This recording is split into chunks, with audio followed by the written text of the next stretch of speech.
Hello everyone, আসসালামু আলাইকুম। আজকে আমি বিশেষ করে একটা গুরুত্বপূর্ণ ভিডিও নিয়ে আসছি। আপনারা দেখতে পারছেন, প্রথমে স্ক্রিনে থাকা ছবিটা দেখেন।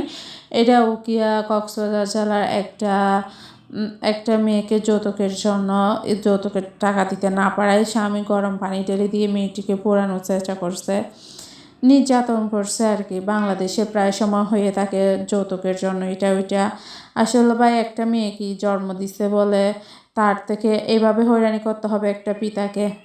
আসলে দেখেন, একটা মেয়েরে আমাদের বাংলাদেশে একটা মেয়েরে কীভাবে নির্যাতন করে। 50% দেশে ইয়ার মধ্যে বিভাগের মধ্যে এরকমই হয়। বিশেষ করে চট্টগ্রামে তো কোনো কথাই নেই, যৌতুক ছাড়া তো কোনো কিছুই বলে না, ঠিক আছে। প্রথমে নেই 500-600 বইরাত বরযাত্রী খাওয়াইতে হয়, তারপর বরকে টাকা দিতে হয় পোশাকের জন্য, তারপরে দিতে হয় যে গাড়ি, তারপর দিতে হয় যে ও রান্নাঘরের সহ আর বেডরুম, ডাইনিং রুম সবগুলার যেন সাজাইতে পারে সেরকম আসবাবপত্র, আর টুকা টাকা রান্নার জিনিসপত্র, বেড রোজাই সবগুলা দিয়ে যদি বিয়ে করতে হয়। আর আবার বিয়ে কেন করিস কই? তোরা তো ছেলেদের মেয়েদের বাসায় যাস, তো তখন তো ভালো মতো নাস্তা পানিও তো নিয়ে যাস না, ঠিক আছে। তোরা একটা মেয়েকে কত হয়রানি করস, হিচাড়া নাকি? এমনি যৌতুক বলেন না, এখন যৌতুকের বলবে যে হ্যাঁ যৌতুক নেওয়া হারাম, এটা ওইটা। দেখেন, বেলায় কিন্তু সবাই নেই, এমন আছে কি, এমন কিছু মলে আছে তারা পর্যন্ত যৌতুক নেই, ঠিক আছে।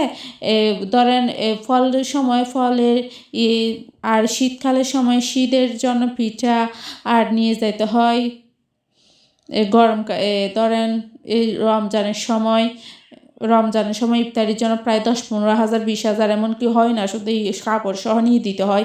আবার দিয়ে দিতে হয় যে কোরবানির সময় ছাগল গরু। কেন রে ভাই, কেন? কেন তোমরা কি হিজড়া?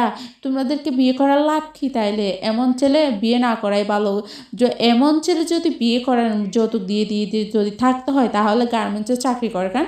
মানুষের কাছে বুয়া চাকরি করে কেন? শিক্ষিত হলে, পড়ালেখা করলে কোনো জায়গায় চাকরি করেন, তারপরে এরকম স্বামীর সাথে সংসার করা এটা হচ্ছে বোকামি করার দরকার নাই।